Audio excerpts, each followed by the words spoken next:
종이 울리고 긴 복도 끝에서 한 남자가 걸어옵니다. 그 순간 1000명의 여인이 일제히 바닥에 엎드립니다. 이마를 땅에 붙인 채 숨소리조차 죽입니다. 이곳은 일본 에도성 안 오오쿠입니다. 쇼군만이 들어올 수 있었던 여성들의 세계. 밖에서 보면 화려한 궁궐이었지만 안에서는 철저히 통제된 감옥이었습니다. 오늘 우리가 추적할 이야기는 바로 이곳 오오쿠의 진실입니다. 드라마와 영화 속에서 낭만적으로 그려지던 그 공간의 실제 모습을 들여다보려 합니다. 오늘의 이야기 시작하기 전 구독과 좋아요 눌러주시고 어디서 듣고 계신지 알려주시면 따뜻한 마음을 담아 그곳에 좋은 일만 가득하시기를 응원하겠습니다. 지금부터 이야기 시작합니다. 역사는 승자의 기록이라고 했습니다. 그렇다면 오오쿠는 누구의 기록일까요? 권력을 가진 남성들의 기록입니다. 그 안에서 살다 죽어간 수많은 여인들의 목소리는 거의 남아있지 않습니다. 하지만 단편적으로 남은 기록들, 궁녀들이 몰래 주고받았던 편지들, 그리고 오오쿠를 빠져나온 극소수 여성들의 증언을 통해 우리는 그 안의 실체를 조금씩 복원할 수 있습니다. 지금부터 우리가 들어갈 곳은 약 260년간 일본을 지배했던 도쿠가와 막부의 심장부이자 동시에 수천 명의 여성이 평생을 갇혀 지내야 했던 거대한 세장입니다. 오오쿠, 그 이름 뒤에 숨겨진 진실을 지금부터 찾아가 보겠습니다. 일부 오오쿠란 무엇이었는가? 에도성은 오늘날 도쿄 한복판에 있었습니다. 그 거대한 성곽의 가장 깊숙한 곳, 가장 안쪽 구역에 오오쿠가 자리 잡고 있었습니다. 오오쿠를 한국어로 번역하면 대오, 즉 큰 안채라는 뜻입니다. 하지만 이 단순한 이름 뒤에는 상상하기 힘든 세계가 펼쳐져 있었습니다. 1603년 도쿠가와 이에야스가 에도 막부를 열면서 오오쿠의 역사도 시작됩니다. 처음에는 단순히 쇼군의 가족이 거주하는 공간이었습니다. 그러나 시간이 흐르면서 오오쿠는 점점 거대해지고 복잡해지고 폐쇄적으로 변해갑니다. 오오쿠 안에는 누가 살았을까요? 가장 높은 자리에는 쇼군의 어머니가 있었습니다. 오미다이도 코로, 대부인이라는 뜻입니다. 그녀는 오오쿠의 실질적인 지배자였습니다. 그 다음이 쇼군의 정실 부인 미다이도 코로입니다. 우리로 치면 왕비에 해당하는 존재이지만 실제 권력은 시어머니인 오미다이도 코로보다 약했습니다. 그리고 측실들이 있었습니다. 오소로 이노카타라 불린 이들은 쇼군의 아이를 낳을 수 있는 여성들이었습니다. 이들의 수는 시대마다 달랐지만 보통 10여 명에서 수십 명에 이르렀습니다.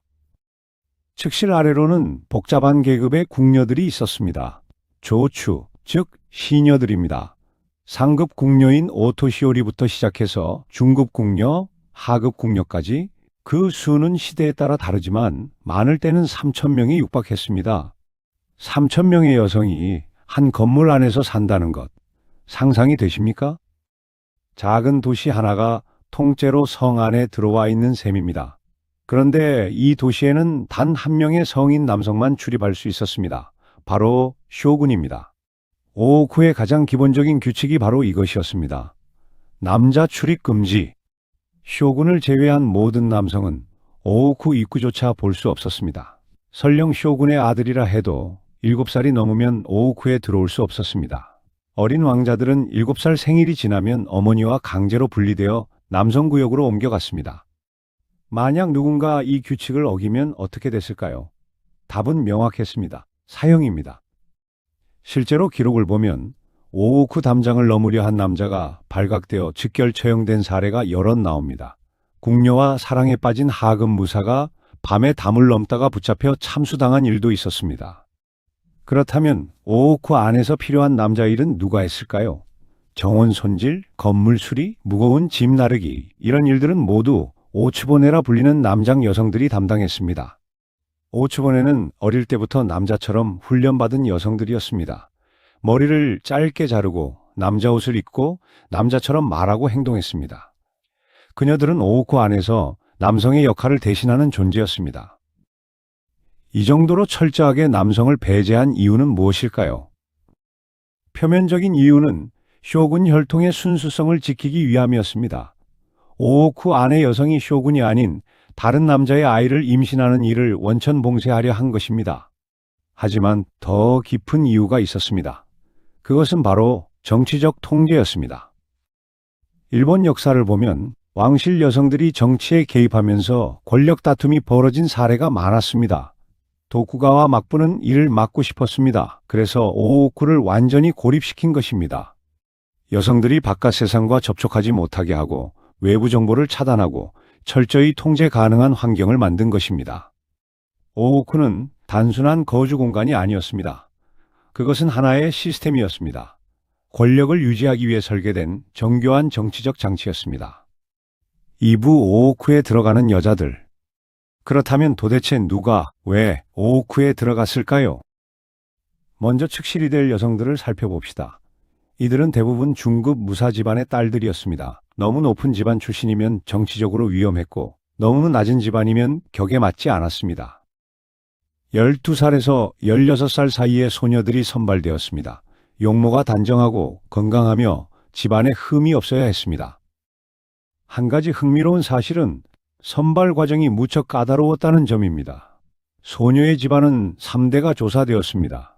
조부모, 부모, 친척까지 모두 신원조의 대상이었습니다. 집안에 범죄자가 있거나 정치적으로 의심스러운 인물이 있으면 탈락이었습니다. 의학적 검사도 받았습니다. 당시 기준으로 건강한 몸인지 아이를 낳을 수 있는 몸인지 확인했습니다. 그렇게 선발된 소녀는 오오쿠로 들어갑니다. 이때부터 그녀는 가족과 영원히 헤어집니다. 편지는 허락되었습니다. 하지만 모든 편지는 검열을 받았습니다. 오오쿠의 내부 사정을 쓸 수 없었고 정치적인 이야기는 절대 금지였습니다. 가족의 안부를 묻고 계절 인사를 나누는 정도만 가능했습니다. 직접 만나는 것은 원칙적으로 불가능했습니다. 부모가 세상을 떠나도 장례식에 갈 수 없었습니다. 오빠가 결혼을 해도 동생이 아이를 낳아도 그 자리에 갈 수 없었습니다. 오오쿠에 들어간다는 것은 세상과 작별한다는 뜻이었습니다. 그럼에도 불구하고 왜 집안에서는 딸을 오오쿠로 보냈을까요? 첫째는 명예였습니다. 딸이 오오쿠에 들어가면 집안의 위상이 올라갔습니다. 주변에서 부러워했고 집안이 명문가로 인정받았습니다.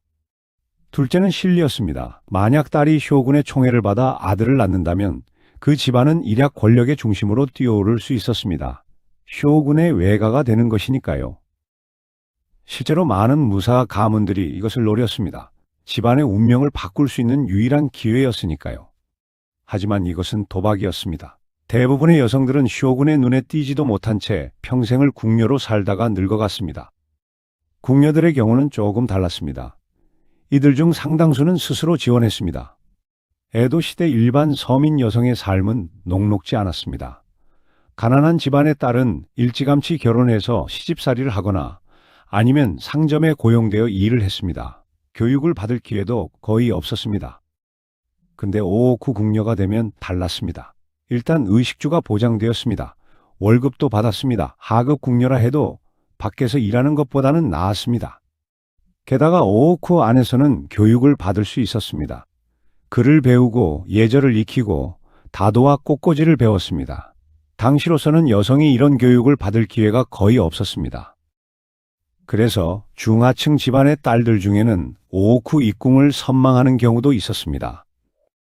물론 현실은 생각과 달랐습니다. 막상 들어가 보면 상상했던 것과는 전혀 다른 세계가 펼쳐졌으니까요. 입궁 첫날, 소녀들은 오오쿠의 규칙을 배웁니다. 어떻게 걸어야 하는지, 어떻게 앉아야 하는지, 어떻게 말해야 하는지 모든 것이 정해져 있었습니다. 상급자를 만나면 무릎을 꿇어야 했고 쇼군이 지나갈 때는 이마를 바닥에 붙여야 했습니다. 큰 소리로 웃어서는 안 됐고 복도에서 뛰어서도 안 됐습니다. 규칙을 어기면 벌을 받았습니다. 가벼운 경우 꾸중으로 끝났지만 심한 경우 봉급이 깎이거나 근신 처분을 받았습니다. 중대한 규칙 위반은 퇴출로 이어졌습니다. 퇴출된다는 것은 무엇을 의미했을까요? 이미 집을 떠난 지 오래인 여성에게 돌아갈 곳은 사실상 없었습니다. 대부분은 절에 들어가 비구니가 되거나 친척집을 전전하며 살아야 했습니다. 그래서 오오쿠 안의 여성들은 필사적으로 규칙을 지켰습니다. 이곳이 지옥 같아도 여기서 쫓겨나는 것은 더 큰 불행이었으니까요. 3부 오오쿠의 하루. 해가 뜨기 전 오오쿠의 하루가 시작됩니다. 새벽 4시 하급 궁녀들이 가장 먼저 일어납니다. 어둠 속에서 조용히 세수를 하고 옷을 갈아입습니다. 소리를 내서는 안 됩니다. 상급자들이 자고 있으니까요. 이들은 부엌으로 가서 하루 준비를 시작합니다. 불을 지피고 물을 끓이고 아침 식사를 준비합니다. 오후의 식사는 엄격하게 계급화되어 있었습니다. 쇼군의 어머니와 정실 부인은 최고급 음식을 먹었습니다. 신선한 생선, 정성껏 조리된 밥, 계절 과일과 채소, 식기도 최고급 도자기를 사용했습니다. 측실들은 그보다 한 단계 아래의 음식을 받았습니다. 맛있기는 했지만 최상급은 아니었습니다. 상급 궁녀들은 괜찮은 식사를 받았습니다. 밥과 국, 반찬 몇 가지, 영양은 충분했습니다. 하급 궁녀들은 가장 간소한 식사를 했습니다. 밥과 된장국, 절인 채소 정도, 고기나 생선은 거의 나오지 않았습니다. 이렇게 철저하게 구분된 식사는 계급을 끊임없이 상기시키는 장치였습니다. 매일 3번, 식사 때마다 자신의 위치를 확인해야 했습니다. 아침 식사가 끝나면 청소가 시작됩니다.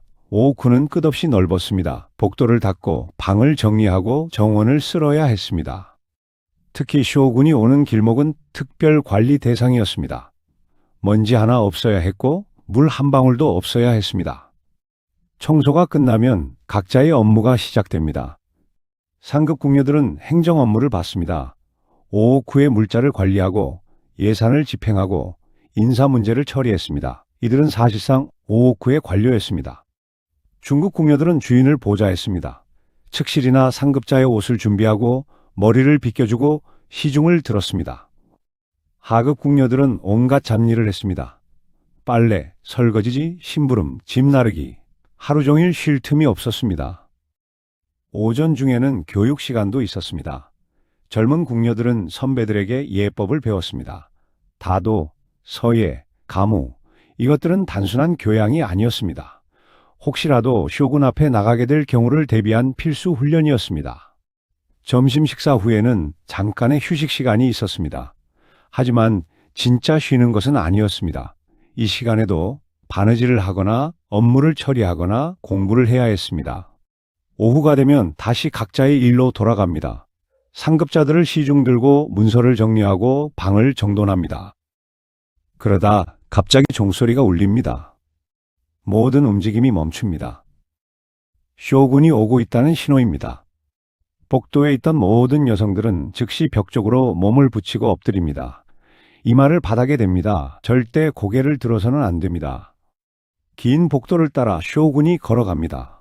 그의 앞뒤로 측근들이 따릅니다. 수백 명의 여성이 바닥에 엎드린 채 한 남자가 지나가기를 기다립니다. 쇼군이 지나가고 나면 다시 종이 울립니다. 그제서야 여성들은 일어나 다시 일을 시작합니다. 이런 일이 하루에도 몇 번씩 반복되었습니다. 쇼군이 오호쿠를 방문할 때마다 모든 일상이 중단되었습니다. 저녁이 되면 다시 식사 시간입니다. 아침과 마찬가지로 계급에 따라 다른 음식이 나옵니다. 식사 후에는 저녁 업무가 이어집니다. 상급자들의 취침 준비를 돕고 다음날 일정을 확인하고 마무리 청소를 합니다. 밤 9시가 넘으면 대부분의 여성들이 잠자리에 듭니다. 하지만 일부는 밤새 당직을 서야 했습니다. 화재를 감시하고 이상 상황에 대비하는 것입니다. 이것이 오호쿠 여성들의 하루였습니다. 매일, 매년, 평생 동안 반복되는 일상이었습니다. 자유시간이라고는 거의 없었습니다. 모든 시간이 일과 의무로 채워져 있었습니다. 가끔 축제나 특별한 행사가 있을 때만 조금 여유가 생겼습니다. 그럴 때는 시를 짓거나 음악을 듣거나 서로 이야기를 나눌 수 있었습니다. 하지만 그마저도 완전한 자유는 아니었습니다. 항상 누군가 지켜보고 있었고 모든 행동이 평가의 대상이었습니다. 사부, 철저한 계급 사회. 오호쿠는 조선의 궁궐보다 더 엄격한 계급 사회였습니다. 최상층에는 오미다이도 코로, 즉 쇼군의 어머니가 있었습니다. 그녀는 오호쿠의 절대 권력자였습니다. 모든 인사권을 쥐고 있었고 예산 집행권도 가지고 있었습니다. 실제로 역사를 보면 강력한 오미다이도 코로들이 막부 정치에까지 영향을 미친 경우가 많았습니다. 아들인 쇼군조차 어머니를 함부로 대하지 못했습니다. 그 다음이 정실부인 미다이도 코로입니다. 하지만 그녀의 권력은 생각보다 약했습니다. 아이를 낳지 못하면 입지가 더욱 좁아졌습니다. 실제로 에도 시대 역대 쇼군 15명 중에서 정실 부인의 아들로 태어나 쇼군이 된 사람은 단 한 명뿐입니다. 나머지는 모두 측실의 아들이었습니다. 이것이 무엇을 의미할까요? 정실 부인은 형식상의 지위일 뿐 실제 권력은 아들을 낳은 측실에게 있었다는 뜻입니다. 측실들의 서열도 복잡했습니다. 가장 높은 측실은 오소로 이노카타라 불렸습니다. 이들은 쇼군에게 정식으로 인정받은 여성들이었습니다. 하지만 그 아래에도 여러 층위가 있었습니다. 쇼군의 총애를 받는 측실, 한때 총애받았지만 이제는 잊힌 측실, 아직 쇼군을 만나지도 못한 측실. 이 서열은 유동적이었습니다. 오늘 총애받던 여성이 내일 버림받을 수 있었습니다. 권력의 흥망이 한순간에 일어났습니다. 궁녀들의 계급은 더욱 세분화되어 있었습니다. 최고위 궁녀는 오토시오리, 노년의 상급 관리자들입니다. 이들은 오쿠 운영의 실무를 책임졌습니다. 오미다이도코로 다음가는 권력자들이었습니다. 그 아래층으로, 즉 중급 관리자들이 있었습니다. 각 부서를 맡아 일을 관리했습니다. 중간쯤에 조추가 있었습니다. 일반 궁녀들입니다. 이들이 오오쿠 인원의 대다수를 차지했습니다. 가장 아래에는 시타바타라키, 즉 하급 노동자들이 있었습니다. 이들은 궁녀라기보다는 하녀에 가까웠습니다. 이 계급 구조는 단순히 서열만 나타낸 것이 아니었습니다. 삶의 질이 완전히 달랐습니다. 상급 궁녀는 개인 방을 사용했습니다. 좋은 옷을 입을 수 있었고 여가 시간도 있었습니다. 봉급도 많이 받았습니다. 중급 궁녀는 몇 명이 함께 방을 썼습니다. 옷은 괜찮은 편이었지만 최상급은 아니었습니다. 일은 많았지만 견딜만 했습니다. 하급 궁녀는 큰 방에 수십 명이 함께 잤습니다. 개인 공간이라고는 없었습니다. 옷은 몇 벌 되지 않았고 여가 시간도 거의 없었습니다. 봉급 차이도 엄청났습니다. 최고위 궁녀는 연봉이 쌀 200석 정도였습니다. 당시 중급 무사와 비슷한 수준이었습니다. 하급 궁녀는 연봉이 쌀 3석 정도, 거의 생계 유지 수준이었습니다. 이 격차는 식사에서도 드러났습니다. 앞서 말했듯이 먹는 음식부터 달랐습니다. 옷도 달랐습니다. 상급자는 비단 옷을 입었지만 하급자는 면 옷을 입었습니다. 심지어 걷는 속도까지 정해져 있었습니다. 하급자는 상급자보다 빨리 걸어서는 안 됐습니다. 만약 복도에서 상급자를 만나면 하급자는 즉시 비켜서서 고개를 숙여야 했습니다. 상급자가 부르면 즉시 달려가야 했습니다. 늦으면 질책을 받았습니다. 이 모든 규칙은 문서로 만들어져 있었습니다. 오오쿠에는 두꺼운 규칙집이 있었고 새로 들어온 여성들은 그것을 외워야 했습니다. 위반하면 벌을 받았습니다. 경고, 봉급 삭감, 강등 퇴출, 처벌은 단계적으로 이루어졌습니다. 그런데 이 계급 구조에는 한 가지 특이한 점이 있었습니다. 상승의 가능성이 있었다는 것입니다. 하급 궁녀로 들어왔어도 성실하고 능력이 있으면 승진할 수 있었습니다. 실제로 하급 궁녀로 시작해서 상급 관리자까지 오른 사례들이 있습니다. 하지만 이것은 극소수의 이야기였습니다. 대부분은 들어온 신분 그대로 평생을 살았습니다. 그리고 가장 극적인 상승은 따로 있었습니다. 바로 쇼군의 아이를 낳는 것이었습니다. 오부 쇼군의 밤. 쇼군이 오오쿠에 머무는 밤은 철저하게 통제되었습니다. 먼저 오오쿠의 상급 관리자들이 회의를 합니다. 오늘 밤 쇼군이 누구를 부를 것인가를 논의합니다. 이것은 단순히 쇼군의 선호만으로 결정되지 않았습니다. 여러 요소가 고려되었습니다. 첫째, 후계자 생산. 쇼군에게 아직 아들이 없거나 적다면 임신 가능성이 높은 여성이 선택되었습니다. 둘째, 정치적 균형. 특정 측실만 지나치게 총애받으면 오오쿠 내 권력 균형이 깨졌습니다. 그래서 여러 여성에게 골고루 기회를 주려 했습니다. 셋째, 건강 상태. 쇼군이나 여성의 건강 상태가 고려되었습니다. 이렇게 결정이 되면 선택된 여성은 준비에 들어갑니다. 목욕 재개를 합니다. 머리를 다듬고 화장을 하고 최고급 옷을 입습니다. 향을 피우고 몸에 향유를 바릅니다. 모든 것이 완벽해야 했습니다. 손톱 하나, 머리카락 한 올도 흐트러져서는 안 됐습니다. 준비가 끝나면 쇼군의 침전으로 안내됩니다. 하지만 직접 들어가는 것이 아닙니다. 옆방에서 대기합니다. 쇼군이 부르면 그때 들어갑니다.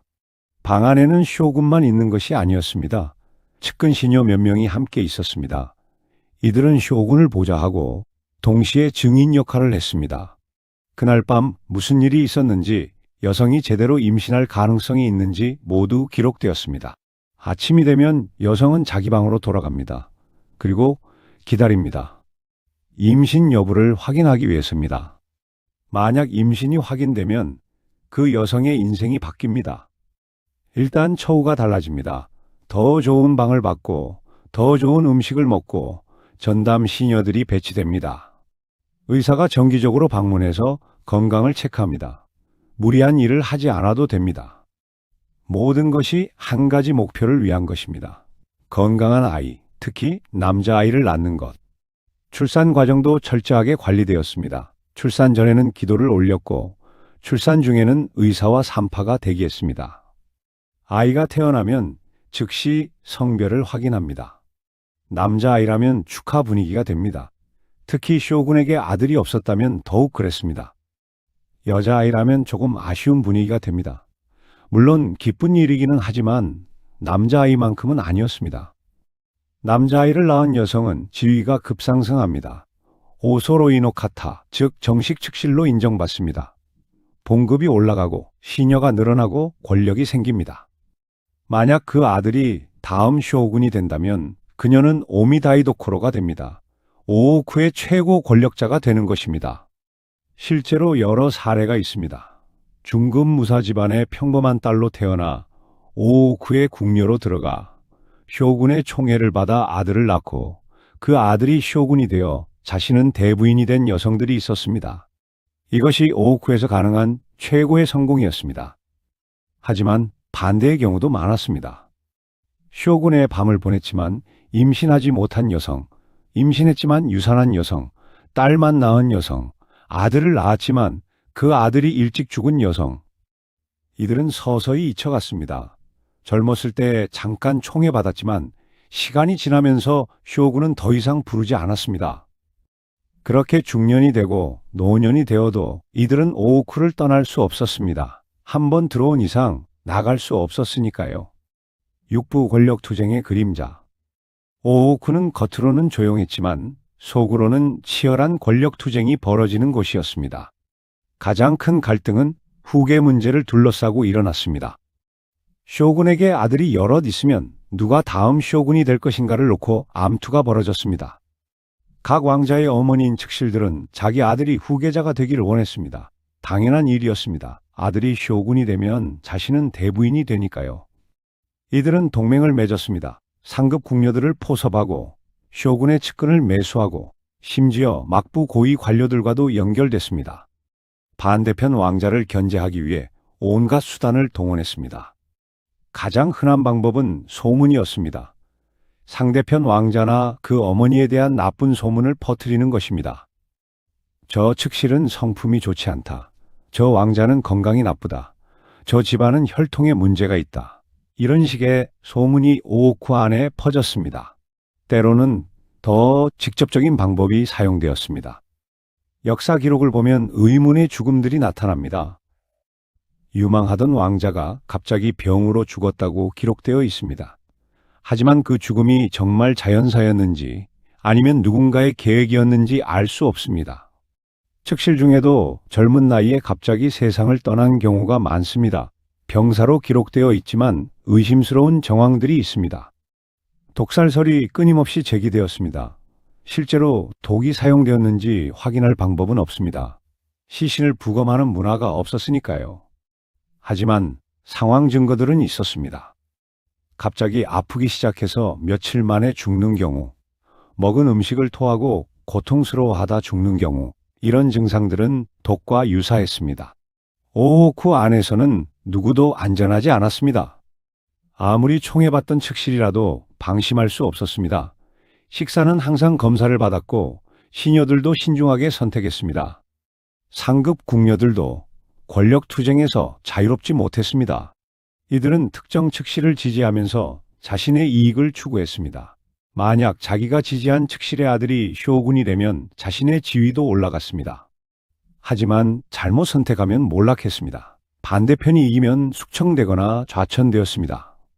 그래서 영양 궁녀들은 여러 측실과 좋은 관계를 유지하려 했습니다. 어느 쪽이 이기든 살아남기 위해서였습니다. 이런 분위기 속에서 오오쿠 안의 인간관계는 매우 복잡해졌습니다. 겉으로는 친한 척하지만 속으로는 경계합니다. 오늘의 동료가 내일의 적이 될 수 있었습니다. 믿을 수 있는 사람이 거의 없었습니다. 심지어 같은 주인을 모시는 시녀들끼리도 서로 감시했습니다. 모든 말과 행동이 조심스러웠습니다. 실수 한 번이 파멸로 이어질 수 있었으니까요. 그 오오쿠에서 벌어진 두 번의 치열한 권력 전쟁을 들여다보겠습니다. 1623년 제3대 쇼군 도쿠가와 이에미치가 즉위합니다. 그런데 이상한 일이 벌어집니다. 쇼군의 정실 부인이 궁에서 쫓겨나는 사건이 발생한 것입니다. 다카츠카사 다카코. 그녀는 교토의 최고 귀족 집안 출신이었습니다. 천황의 측근 가문에서 온 명문가의 딸이었죠. 정치적 혼인으로 이에미치의 정실이 되었습니다. 하지만 문제가 있었습니다. 이에미치는 다카코에게 전혀 관심이 없었습니다. 둘 사이에는 애정도 자식도 없었습니다. 그리고 다카코 앞에는 무서운 적이 있었습니다. 카스가노 츠보네 이에미치의 유모였습니다. 유모라고 해서 무시하면 안 됩니다. 카스가노는 이에미치를 직접 키운 사람입니다. 어머니보다 더 가까운 존재였습니다. 이에미치가 아기였을 때부터 곁에 있었던 사람입니다. 밤에 울면 달래주고 아플 때 간호하고 위험할 때 목숨을 걸고 지킨 사람입니다. 그런 카스가노가 이에미치가 쇼군이 되자 오오쿠의 최고 책임자가 되었습니다. 카스가노는 냉정하게 상황을 판단했습니다. 정실부인 다카코는 아이를 낳지 못한다. 그렇다면 쇼군 가문의 대를 이을 방법은 하나뿐이다. 측시를 들여야 한다. 카스가노는 다카코를 정면으로 압박하기 시작했습니다. 오오쿠의 모든 인사권을 장악했습니다. 누가 쇼군을 만날 수 있는지, 누가 궁에 들어올 수 있는지 모든 것을 카스가노가 결정했습니다. 다카코는 명목상 정실 부인이었지만 실제로는 아무런 권한이 없었습니다. 다카코는 반발했습니다. 나는 쇼군의 정식 부인이다. 귀족 가문 출신이다. 신분상으로 오오쿠에서 가장 높은 사람이다. 하지만 카스가노의 대답은 차갑고 명확했습니다. 아이를 낳지 못하면 아무 의미가 없다. 오오쿠는 혈통을 이어가는 곳이다. 당신의 신분이 아무리 높아도 후계자를 낳지 못하면 쓸모가 없다. 결국 다카코는 패배했습니다. 오오쿠에서 쫓겨났습니다. 별궁으로 옮겨졌고 사실상 가택연금이었습니다. 한때 권력의 중심에 있었던 여성이 하루아침에 세상에서 잊힌 존재가 되는 것입니다. 카스가노는 즉시 움직였습니다. 측시를 선발하기 시작했습니다. 수십 명의 여성들이 오오쿠로 들어왔습니다. 모두 카스가노가 직접 고른 사람들이었습니다. 그중 한 명이 오라쿠였습니다. 오라쿠는 1641년 아들을 낳았습니다. 그 아들이 바로 제4대 쇼군 도쿠가와 이에스나입니다. 카스가노의 승리는 완벽했습니다. 정실 부인은 권력을 잃었습니다. 유모가 오오쿠의 실권자가 되었습니다. 쇼군의 어머니도 정실 부인도 아닌 유모가 일본 최고 권력자의 어머니를 선택한 것입니다. 이 사건은 오오쿠의 원칙을 확립했습니다. 혈통보다 중요한 것은 후계자다. 신분보다 중요한 것은 권력이다. 그리고 오오쿠에서는 유모가 왕비보다 무섭다.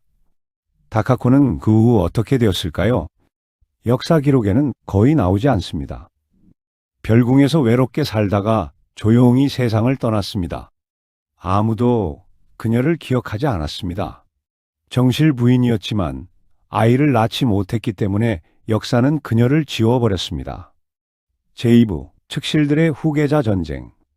1680년 제4대 쇼군 도쿠가와 이에스나가 갑자기 사망했습니다. 문제가 있었습니다. 후계자가 없었습니다. 이에스나는 자식이 없었습니다. 쇼군 가문은 위기에 빠졌습니다. 이때 두 명의 측실이 움직이기 시작했습니다. 오타마와 오나츠. 둘 다 이에스나의 아버지 3대 쇼군 이에미츠의 측실이었습니다.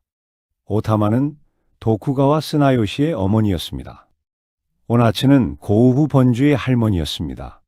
오나츠가 먼저 주장했습니다. 내 손자가 혈통상 가장 적합하다. 고우 번주는 이에스나의 이복동생 계열이다. 혈통이 가장 가깝다. 당연히 다음 쇼군이 되어야 한다. 하지만 오타마는 달랐습니다. 내 아들 스나요시가 더 적합하다. 스나요시는 이에미츠의 직계 아들이다. 나이도 적당하고 능력도 있다. 고우 번주는 너무 어리다. 표면적으로는 혈통 논쟁이었습니다. 하지만 실제로는 권력 싸움이었습니다. 오나츠와 오타마는 오오쿠 내부에서 치열하게 경쟁했습니다. 누가 더 많은 지지자를 확보하는가? 누가 더 많은 고위 관료를 설득하는가? 누가 더 유리한 여론을 만드는가? 오타마가 한 수 위였습니다. 그녀는 은밀하게 움직였습니다. 막부의 실세들을 하나씩 만났습니다. 설득했습니다. 스나요시가 쇼군이 되면 당신들에게도 이익이다. 고후 번주는 너무 어려서 통제가 어렵다. 스나요시는 경험이 있고 예측 가능하다. 오나츠는 패배했습니다. 1680년 도쿠가와 스나요시가 제5대 쇼군으로 즉위했습니다. 오타마의 승리였습니다. 오나츠는 비참한 최후를 맞았습니다. 손자는 쇼군이 되지 못했습니다. 얼마 후 손자마저 사망했습니다. 아들도 일찍 세상을 떠났습니다. 오나츠는 모든 것을 잃었습니다. 1683년 그녀는 한을 품고 세상을 떠났습니다. 이 사건이 보여주는 것은 명확합니다. 오오쿠에서는 혈통만으로는 부족하다. 친아들이라고 해서 무조건 승계하는 것이 아니다. 정치적으로 더 쓸모 있는 아들이 선택된다. 더 강력한 지지 세력을 가진 아들이 승리한다. 오타마는 승리한 후 권력의 정점에 올랐습니다. 쇼군의 어머니가 되었습니다. 오오쿠에서 가장 존경받는 인물이 되었습니다. 반면 오나츠는 역사에서 거의 지워졌습니다. 패배한 측실은 기록에 남지 않습니다. 오오쿠의 권력 전쟁. 겉으로는 화려했지만 속은 냉혹했습니다. 정실 부인도 측실도 유모도 모두 살아남기 위해 싸워야 했습니다. 한순간의 실수가 평생의 패배로 이어졌습니다. 그리고 패배한 여성들은 조용히 사라졌습니다. 이름마저 바뀌었습니다. 속세의 이름을 버리고 법명을 받았습니다. 기록에서도 사라졌습니다. 역사책에는 그녀들의 이름이 거의 나오지 않습니다. 오늘날 우리가 알고 있는 역사는 승자의 기록입니다. 카스가노 추본의 오타마, 그녀들의 이름은 남았습니다. 하지만 다카코 오나츠, 그녀들은 잊혔습니다. 오오쿠는 그런 곳이었습니다. 승자와 패자가 명확하게 나뉘는 곳. 권력을 잡으면 역사에 남고 권력을 잃으면 역사에서 지워지는 곳. 3,000명의 여인이 살았지만 기억되는 사람은 손에 꼽을 정도입니다. 7부 바깥 세상과의 단절. 오오쿠, 여성들이 가장 힘들어한 것은 무엇이었을까요? 기록을 보면 의외의 답이 나옵니다. 바깥 세상을 볼 수 없다는 것이었습니다. 오오쿠에는 바깥을 볼 수 있는 창문이 거의 없었습니다. 설령 있어도 높은 곳에 작게 나 있었습니다. 정원이 있었지만 그것도 담으로 둘러싸여 있었습니다. 성 밖은 전혀 볼 수 없었습니다. 여성들은 평생 에도성 밖을 직접 보지 못했습니다. 바깥에서 무슨 일이 일어나는지 알 수 없었습니다. 전쟁이 나도 화재가 나도 축제가 열려도 그저 소문으로만 들을 뿐이었습니다. 가족 소식도 마찬가지였습니다. 편지는 왔지만 검열을 받았습니다. 솔직한 내용을 쓸 수 없었습니다. 형식적인 안부만 오갔습니다. 부모가 아프다는 소식을 들어도 갈 수 없었습니다. 부모가 죽어도 장례식에 참석할 수 없었습니다. 형제자매의 결혼식도 볼 수 없었습니다. 조카가 태어나도 안아볼 수 없었습니다. 이 모든 것이 소식으로만 전해졌습니다. 이런 단절은 여성들에게 깊은 상처를 남겼습니다. 남아있는 편지들을 보면 궁녀들의 외로움이 절절히 드러납니다. 어머니를 그리워하는 글, 고향을 그리워하는 시, 자유를 갈망하는 표현들이 나타납니다. 하지만 이런 감정을 드러내는 것도 조심스러웠습니다. 불만을 표현하면 문제가 될 수 있었으니까요. 그래서 많은 여성들이 감정을 억누르고 살았습니다. 겉으로는 태연한 척하면서 속으로는 깊은 슬픔을 안고 살았습니다. 특히 어린 나이에 들어온 여성들이 더 힘들어했습니다. 13살에 집을 떠나 오호쿠에 들어온 소녀들, 이들은 아직 세상을 제대로 보지도 못한 상태에서 평생을 성 안에 갇히게 된 것입니다. 이들은 자라면서 바깥 세상에 대한 호기심이 점점 커졌습니다. 하지만 그 호기심은 영원히 충족될 수 없었습니다. 나이가 들면서 체념하게 됩니다. 이것이 내 운명이구나. 평생 여기서 살다가 여기서 죽겠구나. 그런 체념 속에서 하루하루를 살아갔습니다. 가끔 오호쿠에서 탈출을 시도하는 여성이 있었습니다. 기록에는 몇 건 남아 있습니다. 대부분 하급 궁녀들이었습니다.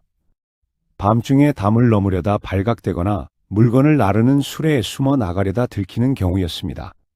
탈출 시도가 발각되면 처벌은 가혹했습니다.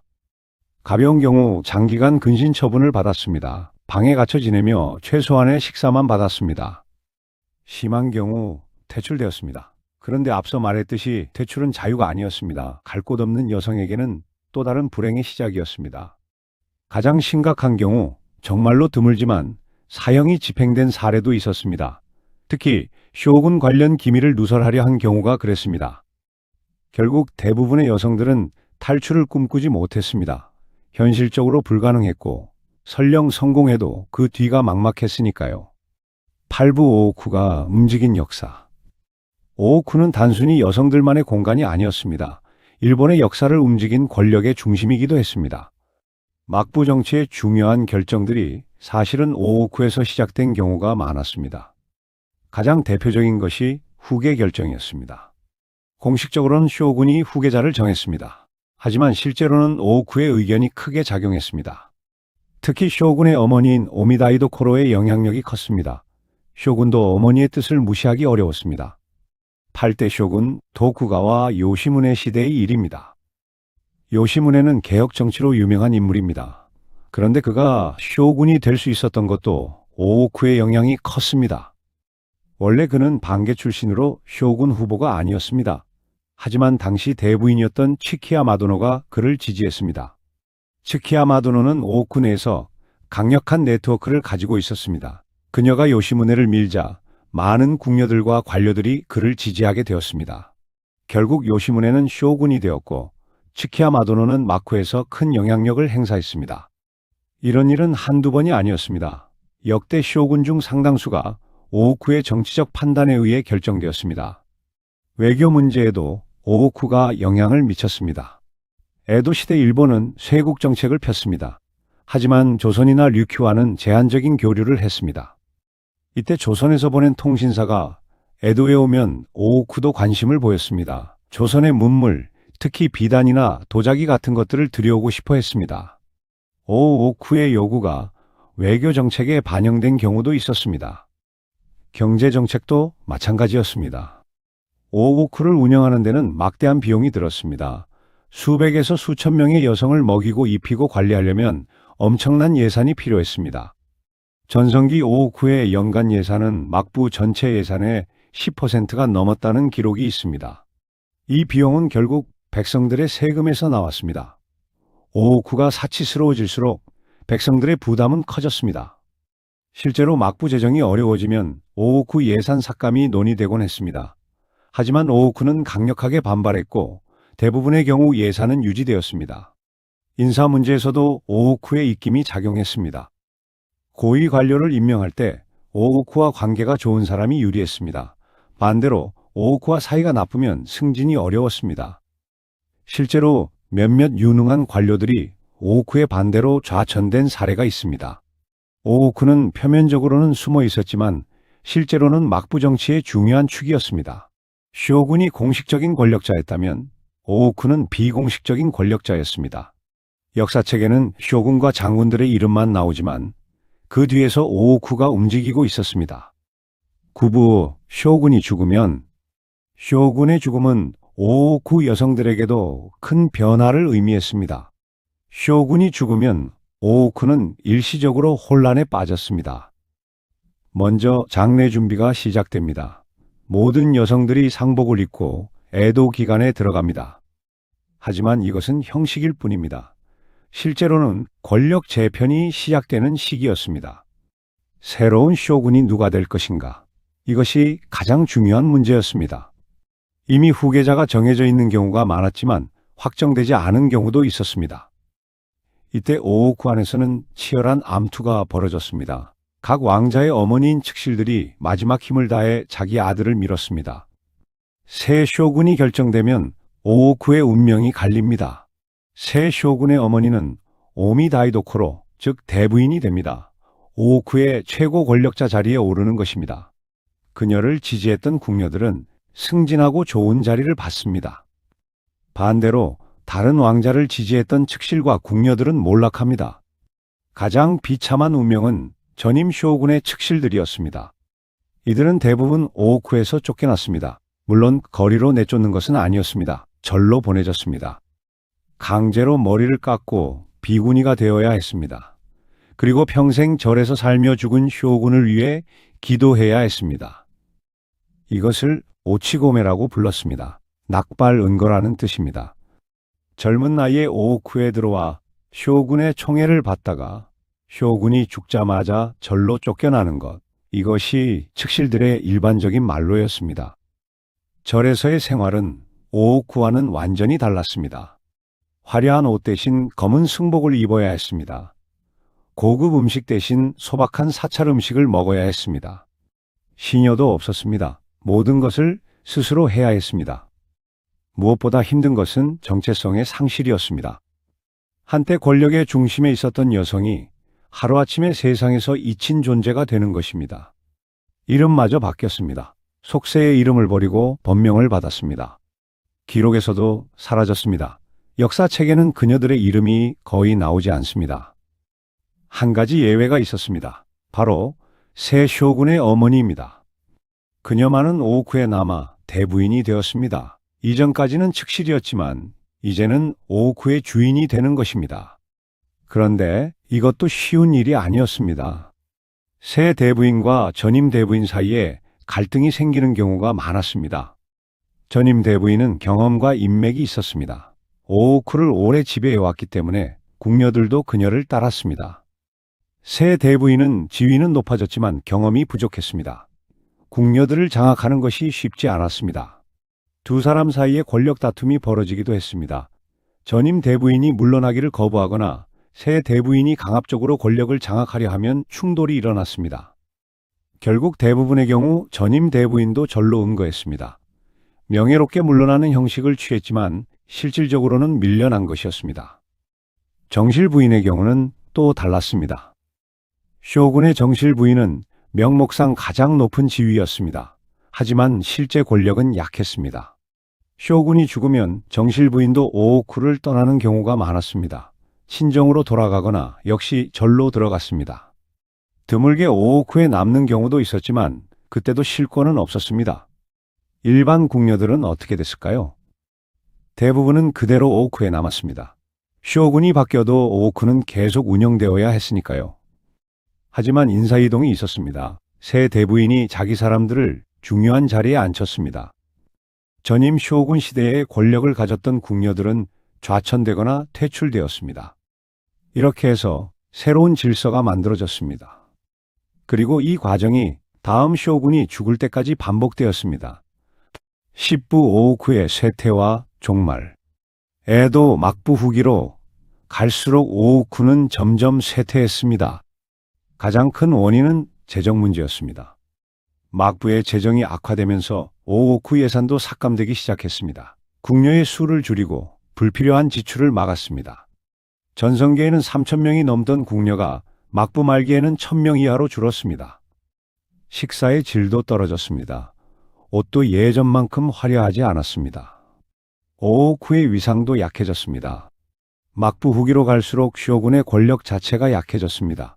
실권은 노중, 즉 고위 관료들에게 넘어갔습니다. 쇼군이 약해지니 오오쿠의 영향력도 줄어들었습니다.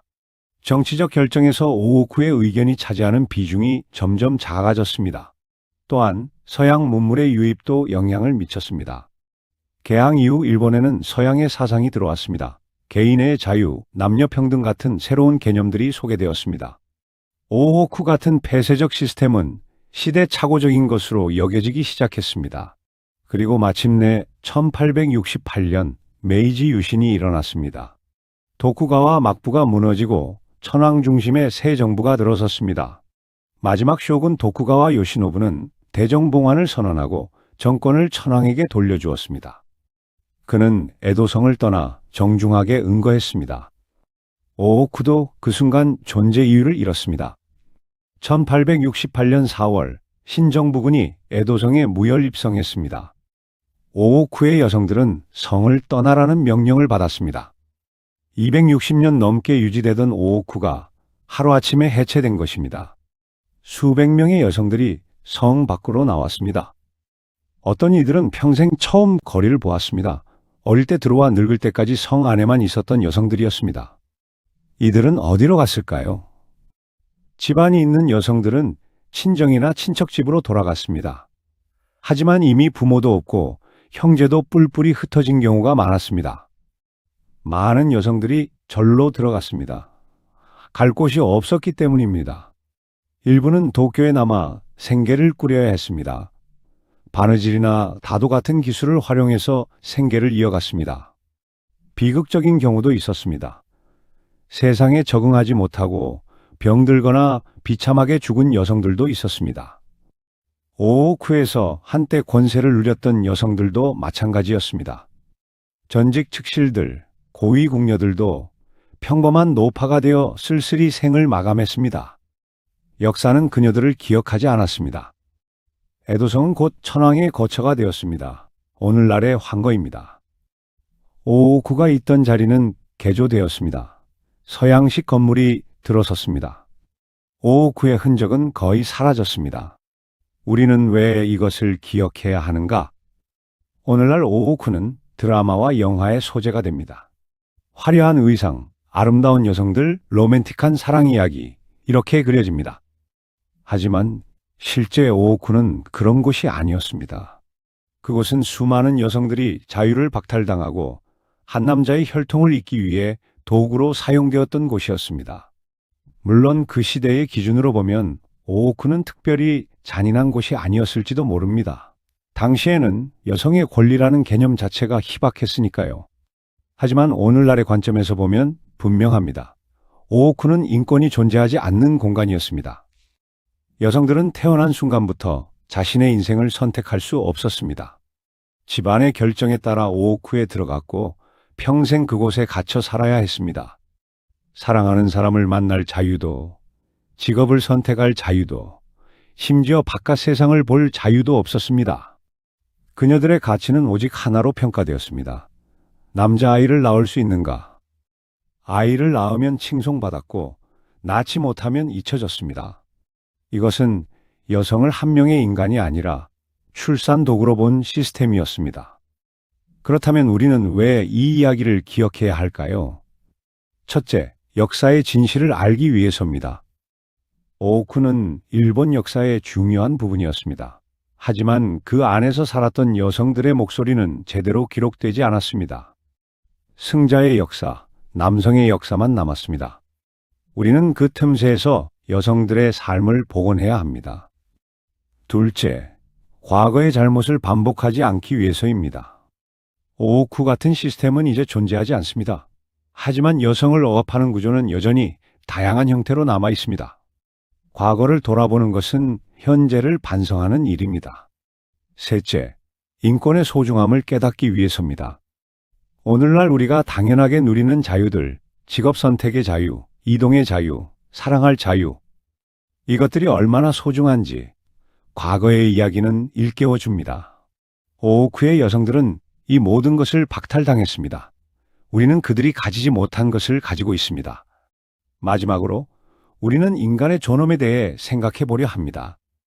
오오쿠 안에 살았던 여성들 역시 우리와 다르지 않은 사람들이었습니다.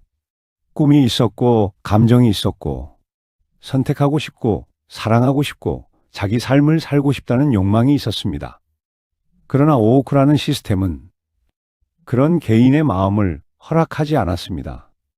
그들은 이름이 아닌 위치로 불렸고, 사람이 아닌 역할로 존재해야 했습니다. 인간을 인간으로 대하지 않는 구조가 얼마나 조용하고 얼마나 완벽하게 한 사람의 삶을 지워버릴 수 있는지를 오오쿠는 극단적으로 보여줍니다. 오오쿠는 이제 역사 속 공간이 되었습니다. 하지만 그 안에서 살았던 수많은 삶의 흔적은 여전히 우리에게 질문을 던집니다. 화려한 궁궐 뒤에는 무엇이 있었는가? 사랑 이야기처럼 포장된 권력 뒤에는 어떤 구조가 숨겨져 있었는가?